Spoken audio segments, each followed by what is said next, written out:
네, 이번 동영상은 계산전자공학의 정규 학기 중 마지막 동영상입니다. 스파이스에 대한 내용을 다루도록 하겠습니다.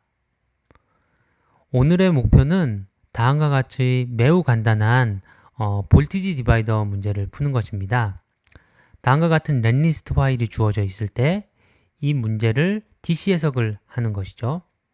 보시면 첫 번째 줄에는 R1이 있는데 이 R1이 인 노드와 아웃 노드를 연결하는 100옴짜리 저항입니다. R2는 아웃과 그라운드를 연결하는 200옴짜리 저항이고요.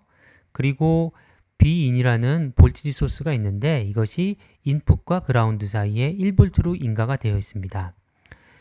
실제로 한번 그려보시면 아주 간단하게 아웃풋 전압이 3분의 2V가 나오게 되는 문제라는 걸 아실 수 있는데요. 문제는 이것을 푸는 것이 어려운 것이 아니라 이 넷리스트 파일로 주어진 이 형태를, 인풋 파일을 어떻게 하면 컴퓨터가 알아들을 수 있게 처리를 하는가 하는 과정입니다. 오늘은 그 부분에 대해서 주로 다루게 될 것 같습니다.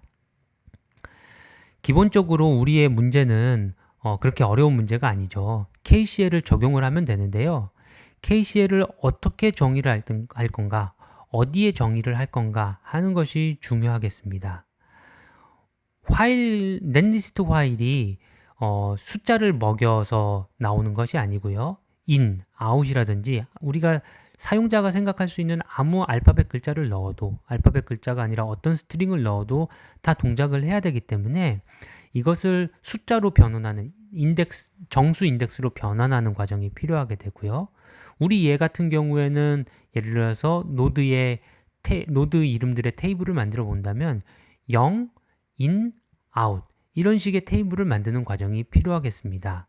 그래서 우리가 이번에 목표하고자 하는 것은 원래 있었던 넷리스트 파일을 붉은색으로 표시한 것 같이 in이나 out으로 표현을 하는 것이 아니라 그것이 두 번째 노드, 세 번째 노드, 첫 번째 노드 이런 식으로 표현하기를 바라는 것입니다. 또 하나의 작업은 이제 이름들이 주어지죠. R1, R2 뭐 이렇게 주어지는데 사실 그 이름들은 우리한테 중요하지 않게 되고요. 그것이 타입이 무엇인가 라는 것과 걔네들이 서로 별개의 엘리먼트들이라는 것만 알면 되겠습니다. 넷리스트의 네이밍 컨벤션에 따르면 저항 같은 경우에는 R로 시작하는 이름을 가지고 있고요. 볼티지 소스 같은 경우는 B로 시작하는 이름을 가지고 있기 때문에 걔네들의 가장 첫 번째 캐릭터를 사용을 해가지고 그것들이 볼티지 소스인지 레지스터인지 같은 것들을 알 수가 있습니다. 그래서 이것을 예를 들어서 볼티지 소스를 1번으로 어사인을 하고요. 타입을 저항을 2번으로 타입을 어사인을 하게 되면 우리가 최종적으로 넷리스트를 처리를 해서 내부적으로는 다음과 같은 테이블을 가졌으면 좋겠다는 겁니다.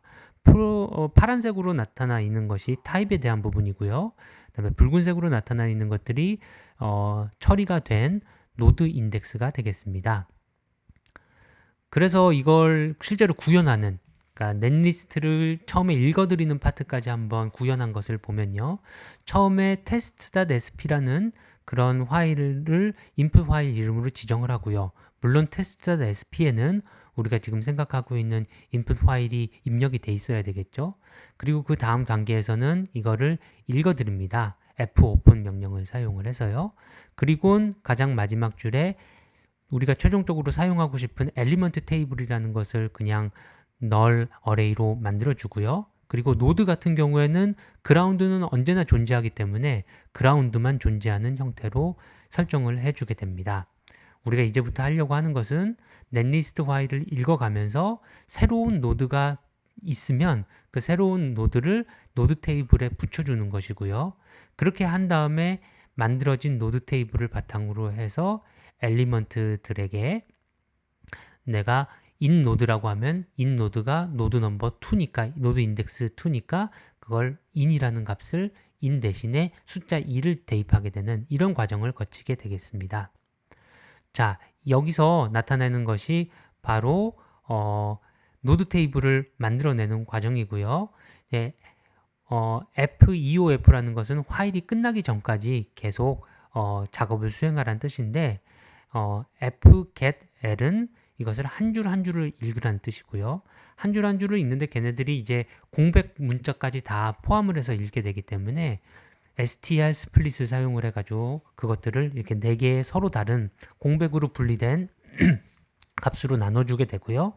첫 번째는 이름, 두 번째는 node1, 세 번째는 node2, 그리고 값을 읽어주게 됩니다. 그리고는 뒤에 나와 있는 이 ind1로 시작하는 이 부분들이 과연 노드 테이블 안에 node1이라는 그 변수에 지정되어 있는 이름이 있는지를 살펴봐서 그런 이름이 없게 되면 node1에 있는 이름을 노드 테이블에 갖다 붙여라 라는 그런 과정을 보고 계시고요. node2에 대해서도 다 같은 방법으로 수행을 하게 됩니다. 자, 이렇게 하고 나서 노드 테이블이 어느 정도 완성이 됐겠죠? 그리고 나서 이 노드 다시 한번 node1과 node2를 통해 가지고 인덱스들을 찾아내고요. 그래서 엘리먼트 이름이 B로 시작하는지 R로 시작하는지에 따라서 만약에 1로 시작하게 되면 그거를 이제 볼티지 소스라고 생각을 V로 시작하면 그걸 1번으로 타입을 어사인을 해주고요. R로 시작하면 2번으로 타입이 시작하게 한 후 ind1, ind2 value를 가지고 엘리먼트 테이블을 만들어주게 됩니다. 여기까지 하게 되면 어떻게 되는지 한번 보실까요?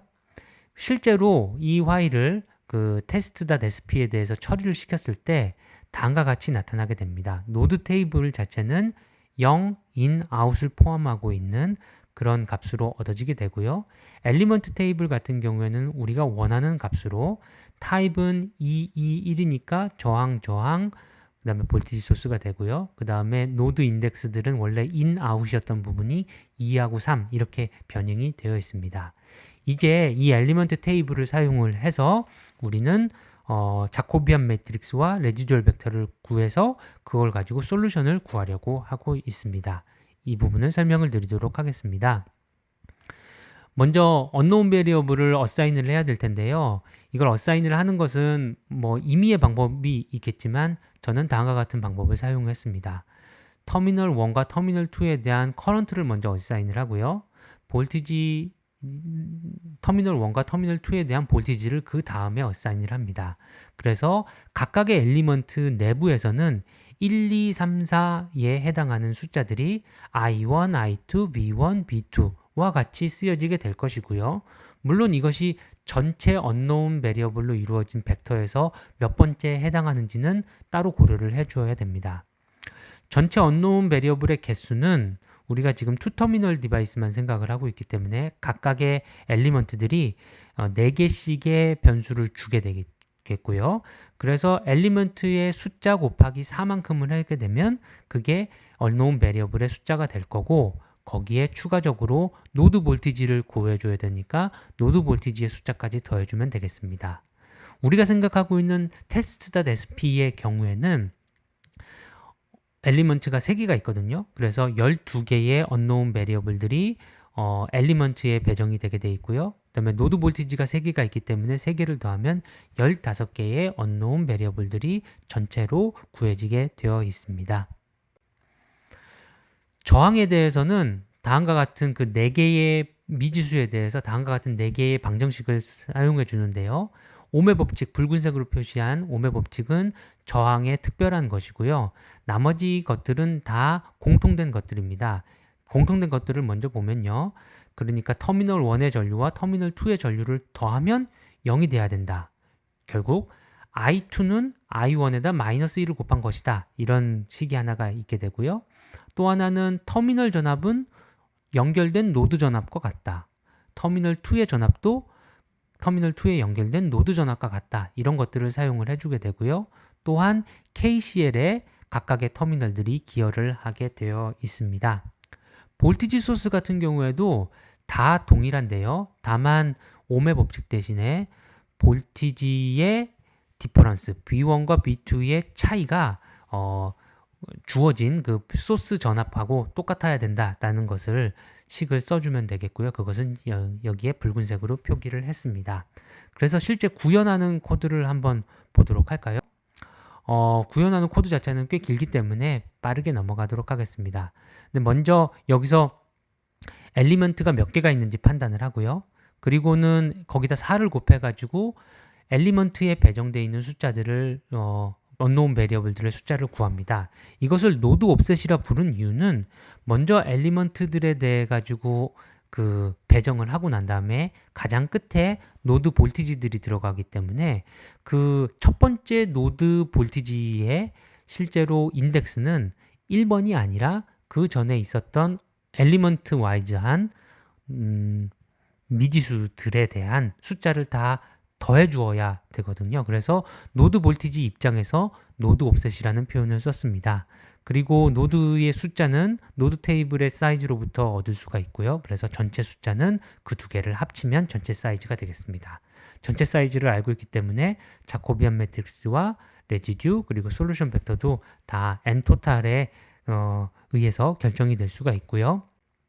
그리고는 이제 각각의 엘리먼트에 대한 루프를 수행을 하게 되겠습니다. 그래서 각각의 엘리먼트들도 시작하는 것이 첫 번째부터 시작하지만 1, 2, 3, 4부터 시작하지만 실제로는 미지수는 1, 2, 3, 4부터가 아니라 1, 2, 3, 4 혹은 4, 5, 6, 7 4, 5, 5, 6, 7, 8 그 다음에 9, 10, 11, 12 뭐 이런 식으로 시작을 하기 때문에 옵셋을 엘리먼트 와이즈하게 계산을 해주어야 되고요.